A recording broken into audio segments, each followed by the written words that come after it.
अलबेले किस्सों की दास्तां के सिलसिले शुरू हुए, बनके कहानियां कहानियां।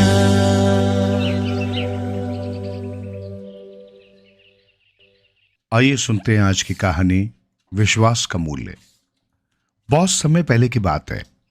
कंचनपुर पर राजा रणविजय का शासन था। एक दिन उनके दरबार में एक किसान आया। वो देखने में गरीब मालूम पड़ता था।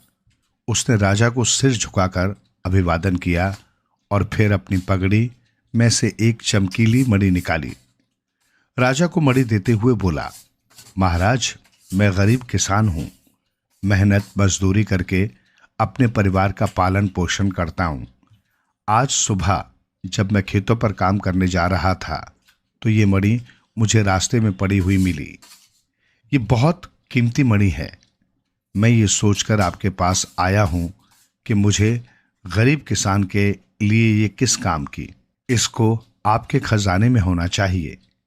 इतना कहने के साथ ही उस गरीब किसान ने वो मणि राजा को दे दी। राजा ने किसान को वहीं बैठने को कहा और स्वयं तल्लीनता से मणि को उलट पलट कर देखने लगा। मणि को गौर से देखकर वो सहसा मुस्कुराया।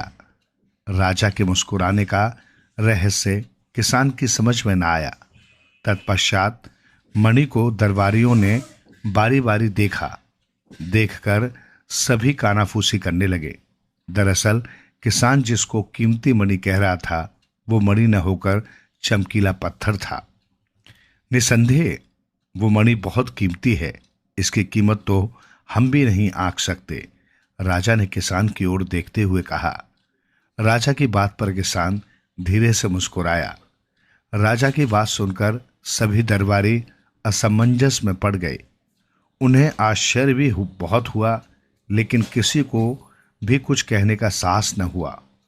राजा ने कोषाध्यक्ष को आदेश दिया, किसान को 1000 स्वर्ण मुद्राएं देकर विदा किया जाए और इस बहुमूल्य मणि को खजाने में रखवा दें। अब तो दरबारियों के धैर्य का बांध ही टूट गया। एक मंत्री राजा के पास आया और धीरे से कहा कि महाराज, आप किसान को 1000 स्वर्ण मुद्राएं न दें, क्योंकि ये मणि न होकर एक पत्थर है और इसकी कीमत चंद स्वर्ण मुद्राओं से अधिक नहीं है। लेकिन राजा ने मंत्री को डांटते हुए कहा, आप अपने आसन पर ही बैठिए, आपसे बातें बाद में करेंगे। मंत्री सकुचाकर अपने आसन पर जा बैठा। अन्य दरबारी भी सकपका गए। राजा को सही बात बताने की हिम्मत किसी में न हुई। किसान को 1000 स्वर्ण मुद्राएं देकर विदा कर दिया गया। किसान के जाते ही सेनापति ने राजा से कहा, महाराज, मैं कुछ कहना चाहता हूं। हाँ हाँ कहिए, राजा ने निश्चिंत भाव से कहा। महाराज, अभी आपने मणि के बदले में किसान को 1000 स्वर्ण मुद्राएं दी हैं, लेकिन महाराज वो मणि नहीं है, वो एक चमकीला पत्थर है और उसकी कीमत 2-4 स्वर्ण मुद्राओं से अधिक नहीं है। आपको किसान ने ठग लिया है और आप भी आसानी से उसकी बातों में आ गए। किसान बड़ा धूर्त और चतुर व्यक्ति जान पड़ता है।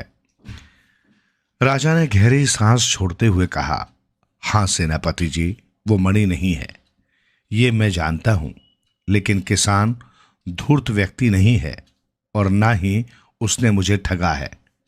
तो फिर आपने उसे 1000 स्वर्ण मुद्राएं क्यों दी? सेनापति ने आश्चर्य से पूछा। मुद्राएं मैंने उससे मणि के बदले नहीं दी। मणि की असलियत तो मैं उसे देखते ही समझ गया था। मुद्राएं तो मैंने उसके विश्वास को बनाए रखने के लिए दी है, राजा ने कहा। सेनापति ने विस्मय से पूछा, विश्वास को बनाए रखने के लिए? हाँ, वो किसान सचमुच में भोला और सच्चा है। उसे अपने राजा पर अगाध विश्वास एवं श्रद्धा है।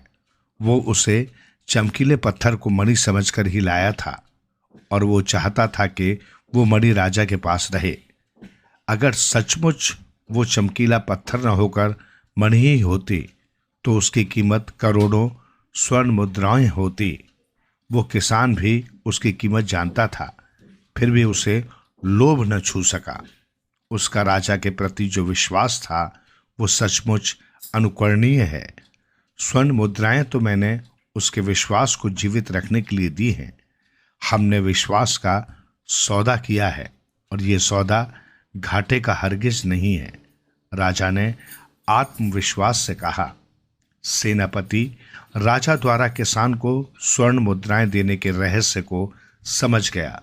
दरबारी भी राजा की जय जयकार करने लगे। आइए सुनते हैं आज की कहानी, सच्ची शिक्षा।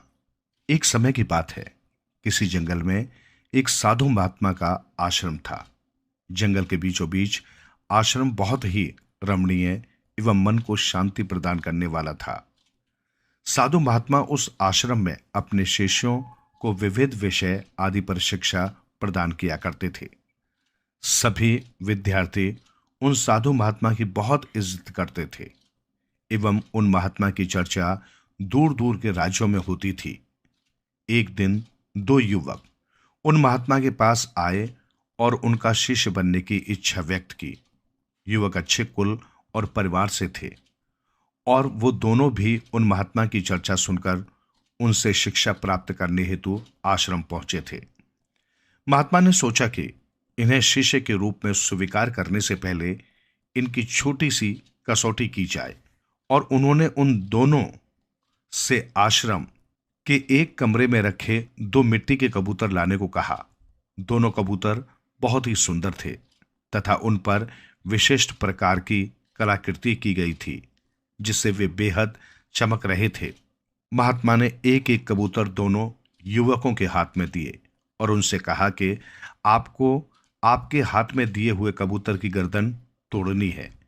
युवकों को लगा ये तो बहुत ही सरल काम है और इससे क्या शिक्षा हासिल होगी और इससे गुरुजी क्या कसौटी करेंगे, किंतु गुरुजी ने उनके सामने एक शर्त रखी। महात्मा ने कहा कि आपको इन कबूतरों की गर्दन तभी तोड़नी है जब आपको कोई देख न रहा हो। स्मरण रहे, यदि आपको इनकी गर्दन तोड़ते हुए किसी ने देख लिया तो आप परीक्षा में निष्फल हो जाओगे। जैसे ही आप गर्दन तोड़ लो, मेरे पास आप चले आना।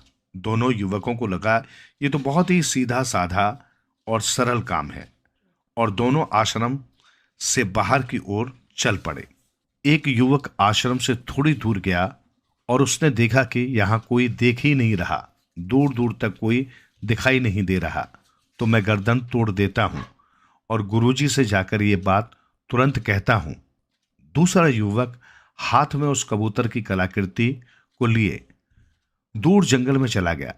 जब वो एक घने जंगल में पहुंच गया तो एक पेड़ के नीचे बैठा और कबूतर की गर्दन तोड़ने का फैसला लिया। किंतु जैसे ही वो गर्दन तोड़ने वाला था, उसकी नजर उस पेड़ पर बैठे एक पक्षी पर पड़ी। तो उसने सोचा कि अगर मैं यहां गर्दन तोड़ दूंगा तो यह पक्षी मुझे देख रहा है, मुझे कोई और तरीका अपनाना होगा। कुछ विचार करने के बाद वो युवक पास की झाड़ियों में जाकर छिप गया। उसे लगा इन झाड़ियों में मुझे कोई नहीं देखेगा और मैं गुरुजी का दिया हुआ काम पूरा कर पाऊंगा। किंतु उसने देखा कि झाड़ियों में छोटे छोटे कीट पतंगे और मक्खियां थी, तो वो भी उसे देख रही हैं। ये सोचकर वो झाड़ियों में भी कबूतर की गर्दन नहीं तोड़ पाया। कुछ समय विचार करने के पश्चात उसे एक उपाय सूझा। उसने एक गड्ढा खोदा और उस गड्ढे में बैठ गया। अब उसे लगा कि मुझे कोई नहीं देख रहा है, तो उसने उस कबूतर की कलाकृति की गर्दन तोड़ने का फैसला किया। किंतु उसे एक विचार आया कि अगर मैं इस कलाकृति की गर्दन तोड़ दूंगा तो इस कलाकृति में जो आंखें बनी हैं वो मुझे देख रही हैं, और यही सोचकर उसने उस कलाकृति पर एक कपड़ा डाल दिया। और जैसे ही वो उसकी गर्दन तोड़ने को हुआ, उसे एक और ख्याल आया कि मेरी आंखें तो मुझे देख रही हैं इस कबूतर की गर्दन तोड़ते हुए, तो उसने अपनी आंखें बंद कर ली। अब युवक को न ही कलाकृति की आंखें देख रही हैं, न उसकी खुद की आंखें उसे देख रही हैं, और वो जैसे ही गर्दन तोड़ने को हुआ, मानो उसके अंदर से आवाज उठी कि अरे, मैं तो देख रहा हूं। और वो आवाज उसके हृदय की थी कि मैं तो देख रहा हूं। अब वो युवक पूर्णतः समझ गया कि गुरुजी की कसौटी किस शिक्षा की तरफ इशारा कर रही है। वो युवक उस कबूतर की कलाकृति को लेकर गुरुजी के पास पहुंचा और उनसे कहा, क्षमा कीजिए गुरुजी, मैं आपकी दी हुई कसौटी पूरी नहीं कर पाया, क्योंकि हर समय कोई न कोई मुझे देख ही रहा था। अंत में मुझे आभास हुआ कि अगर बाहरी दुनिया मुझे नहीं देख रही तो मेरे भीतर बैठी हुई अंतरात्मा तो मुझे हमेशा देख रही है। इसी कारणवश गुरुजी, मैं आपकी कसौटी पूरी नहीं कर पाया। इस बात के लिए मैं आपसे क्षमा प्रार्थी हूं। गुरुजी ने कहा, हे नवयुवक, तुम इस कसौटी में असफल नहीं किंतु पूर्णतः सफल हुए हो।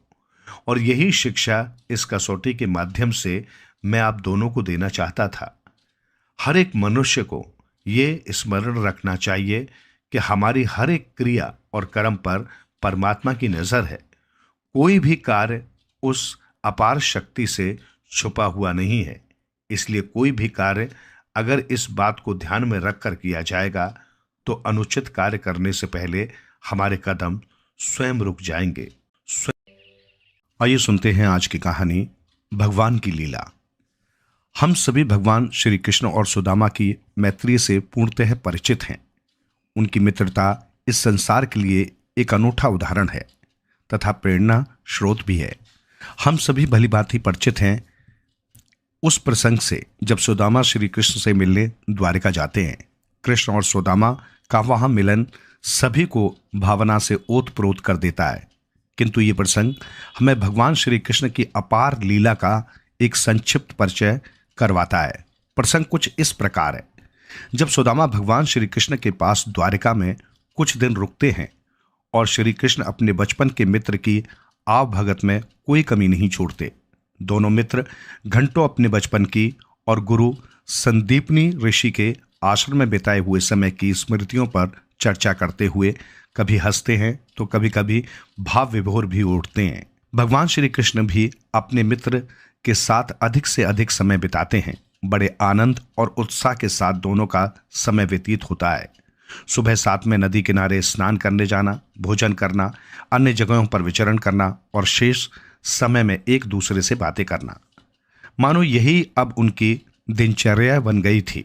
एक दिन नदी में स्नान करने जाते समय सुदामा ने श्री कृष्ण से एक प्रश्न पूछते हैं कि हे कृष्ण, ये संसार तुम्हें मायावी कहता है, लीलाधर कहता है, कुछ लोग तो तुम्हें जादूगर भी कहते हैं, तो मुझे भी तुम्हारी माया का दर्शन करना है।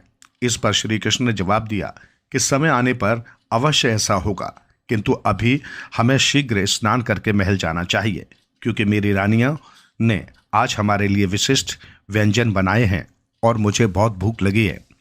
जब दोनों मित्र नदी किनारे पहुंचे और स्नान की तैयारी करने लगे, तब श्री कृष्ण ने सुदामा से पूछा कि तुम्हें याद है, गुरु आश्रम में जब हम नदी किनारे स्नान करने जाते थे तब एक शर्त लगाते थे कि नाक बंद करके पानी में डुबकी लगाएंगे और जो अधिक समय तक पानी में रहेगा वो शर्त जीतेगा तथा हारने वाले को जीतने वाले की पूरे दिन हर बात माननी होगी। तुझे याद है या तू भूल गया? इस पर सुदामा ने उत्तर दिया, कैसी बात कर रहे हो कृष्ण, मैं आज भी सुबह अपने गांव में नदी में स्नान करने जाता हूं और यदि हम शर्त लगाएंगे तो मुझे विश्वास है कि मैं शर्त जीत लूंगा। इस पर दोनों ने शर्त लगाई कि नाक बंद करके दोनों एक साथ पानी में डुबकी लगाएंगे और जो अधिक समय तक पानी में रहेगा वही विजेता होगा। दोनों मित्रों ने अपनी नाक बंद की और पानी में डुबकी लगाई। जैसे ही सुदामा ने पानी में डुबकी लगाई, उन्होंने देखा कि उनकी आंखों के सामने एक सुंदर नगर है। उस नगर में लोग नाच रहे हैं, इधर उधर भाग रहे हैं तथा एक हाथी है जिसकी सूंड में तांबे का कलश है। सभी उस हाथी के आसपास मंडरा रहे हैं। सुदामा जी बाहर निकल कर गए और किसी से पूछा कि ये सब क्या चल रहा है। इस पर उन्हें उत्तर मिला कि हमारे राज्य का राजा मर गया है और ये हमारे नए राजा के चुनाव का तरीका है। उस हाथी की सूंड में जो कलश है उसमें गंगा जल है। वो गंगा जल हाथी जिस किसी पर गिरा जाएगा वही हमारा नया राजा होगा। इतनी ही देर में वो हाथी ही सुदामा के पास आया और उसने गंगा जल सुदामा पर गिरा दिया। सभी लोग उल्लास में जोर जोर से चिल्लाने लगे, नए राजा की जय हो, नए राजा की जय हो। सुदामा ने कहा, अरे भाई, मैं एक ब्राह्मण हूं, मुझे इस राजपाट से क्या काम। इस पर एक व्यक्ति ने कहा कि विधाता ने आपको हमारे नए राजा के रूप में चुना है, अब आपको इस राज्य की बागडोर संभालनी ही होगी।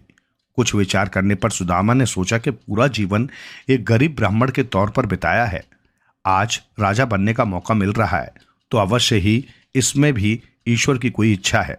और सुदामा जी उस राज्य के राजा बन गए। पूरे दिन उनके राज्य अभिषेक समारोह में बीता तथा विभिन्न मंत्रियों एवं सलाहकारों से उन्होंने भेंट की। शाम को वे अपने महल में गए।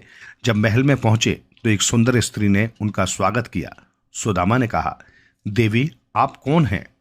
इस पर स्त्री ने कहा, मैं आपकी रानी हूं। इस पर सुदामा ने कहा कि मैं पहले से ही विवाहित हूं, तो दूसरी स्त्री को अपनी रानी के रूप में कैसे स्वीकार कर सकता हूं। तब रानी ने कहा कि विधाता ने आपको इस राज्य का राजा चुना है तो आपको मुझे भी स्वीकार करना ही होगा। कुछ समय विचार करने के पश्चात ईश्वर की मर्जी समझकर सुदामा ने रानी को स्वीकार कर लिया। अब सुदामा बड़े आराम से उस राज्य का शासन करने लगे, मानो अपने पुराने वक्त को भूल ही चुके हों। कुछ महीनों पश्चात रानी का स्वास्थ्य खराब होने लगा। सभी प्रकार के वैद्य और हकीमों को बुलाया गया, किंतु रानी की तबीयत में कोई सुधार नहीं आया और वो स्वर्ग सिधार गई। जब रानी के अंतिम संस्कार की तैयारी होने लगी तब सुदामा के राज्य का प्रधानमंत्री उनके पास आया और बोला, महाराज, हमारे राज्य का एक रिवाज है, जब रानी मर जाती है तो राजा को उसके साथ सता होना पड़ता है। सुदामा ने कहा, यह कैसा रिवाज है? मैं इस रिवाज को नहीं मानता। मंत्री ने कहा, महाराज, आपको हमारे राजा बनने का रिवाज पसंद आया था और आप राजा बने, अब ये रिवाज भी आपको निभाना होगा। सुदामा बहुत घबराए और वहां से भागने लगे। मंत्री के कहने पर सिपाहियों ने उन्हें पकड़ा। 2 सिपाहियों ने हाथ पकड़े और 2 सिपाहियों ने पैर तथा रानी की जलती चिता के सामने 1, 2, 3 करके उन्हें जलती चिता में फेंका। सुदामा जोर से चिल्लाने लगे, कृष्ण बचाओ, और एकदम से पानी से बाहर निकले। अत्यंत घबराए हुए और लाल मुख से उन्होंने श्री कृष्ण की तरफ देखा, जो स्नान कर चुके थे और एक वस्त्र से अपना शरीर सुखा रहे थे। सुदामा को देखकर उन्होंने कहा कि कितनी देर से तुम नदी में थे? मैं मानता हूं कि मैं शर्त हार गया, अब जल्दी चलो, मेरी रानियां भोजन पर हमारा इंतजार कर रही होंगी। सुदामा ने हाथ जोड़कर पूछा, हे कृष्ण, ये सब क्या था? इस पर एक हल्की सी मुस्कान के साथ श्री कृष्ण ने उत्तर दिया कि अभी थोड़ी देर पहले ही तुमने कहा था ना, मुझे तुम्हारी माया के दर्शन करने हैं, तो मैंने तुम्हें थोड़े से दर्शन करवा दिए। कभी और वक्त मिलेगा तो पूरा दर्शन करवा दूंगा, किंतु अभी हमें चलना चाहिए। सुदामा जी आश्चर्यचकित मुद्रा में नदी में खड़े रह गए और श्री कृष्ण को प्रणाम करते हुए कहा, आपकी लीला का कोई पार नहीं है। धन्य हैं आप और धन्य हूं मैं, जिसके पास आप जैसा मित्र है। आइए सुनते हैं आज की कहानी, अनोखा दहेज। बहुत समय पहले की बात है। किसी नगर में शेर सिंह नामक एक बहादुर राजपूत रहता था। अपनी जिंदगी में उसने अनेक लड़ाइयों में अपने जौहर दिखलाए थे और कई युद्ध भी जीते। अब उसका अंतिम समय निकट आ गया था और वो मौत की आखिरी घड़ियां गिन रहा था। उसके बेटे अजय सिंह और अजीत सिंह उसके बिस्तर के पास खड़े थे। कुछ दिनों पश्चात शेर सिंह चल बसा। सारी जिम्मेदारी अजय सिंह के ऊपर आ गई। अजय सिंह अपने छोटे भाई अजीत सिंह को बहुत चाहता था।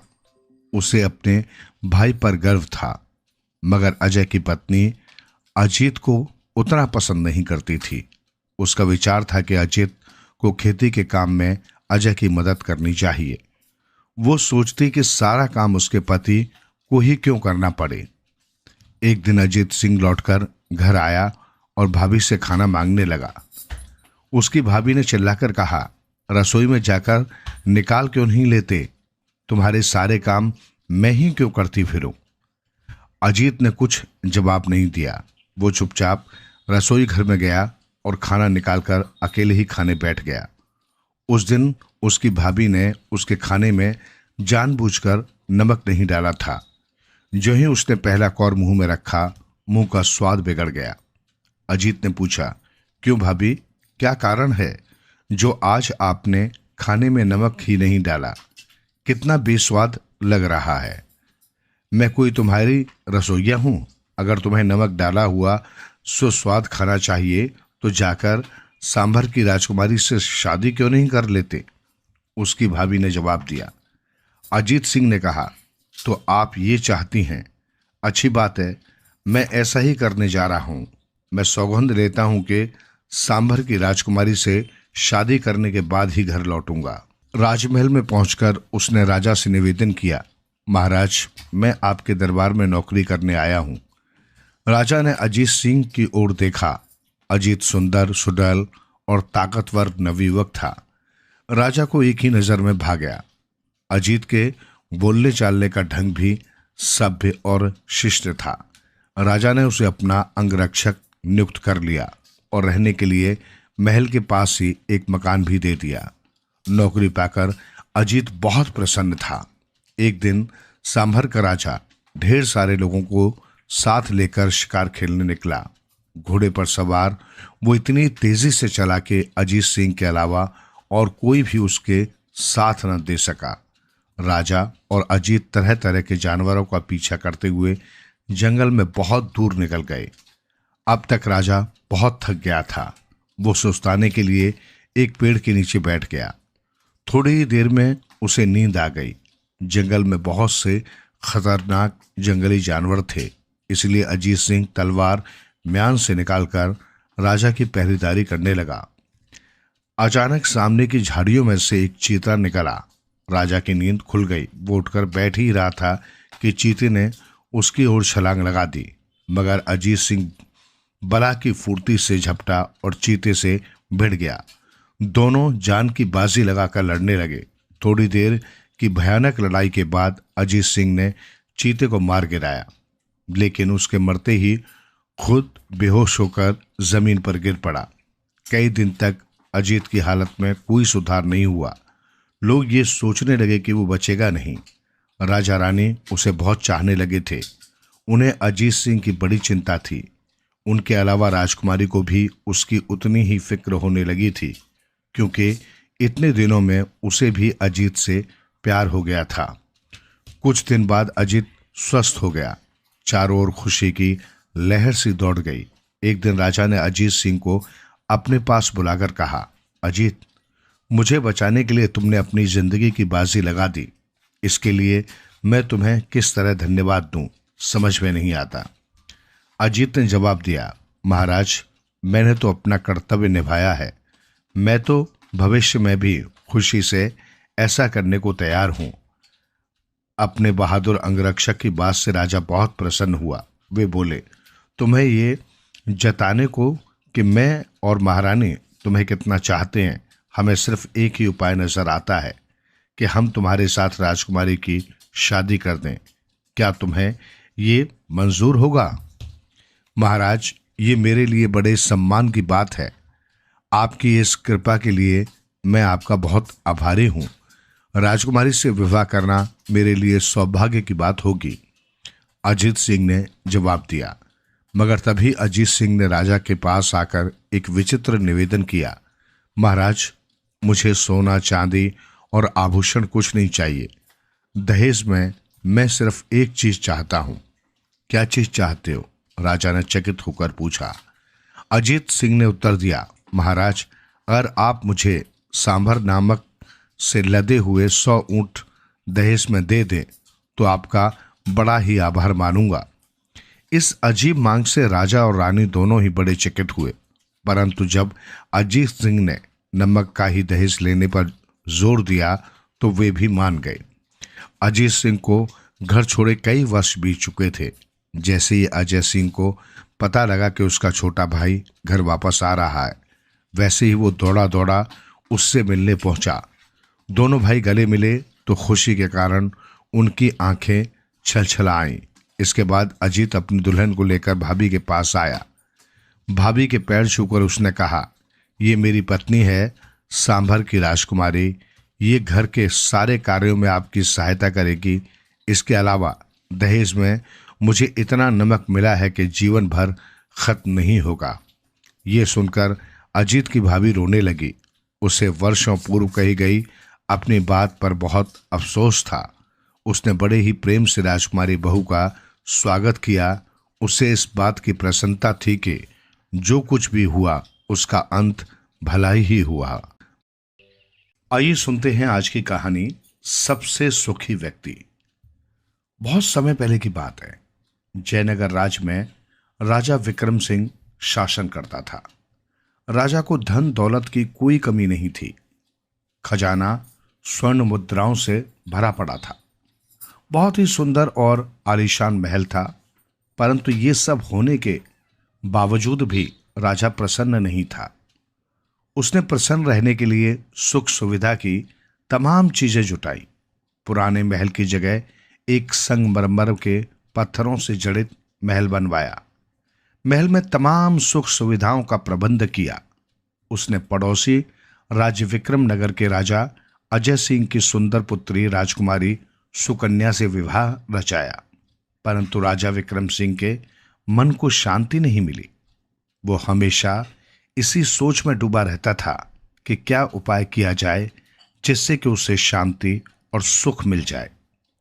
धीरे धीरे समय बीतता रहा। समय बीतने के साथ साथ राजा विक्रम सिंह को सुखी रहने का कोई उपाय नजर नहीं आया। तो एक दिन उसने अपने दरबारियों को झिड़क दिया।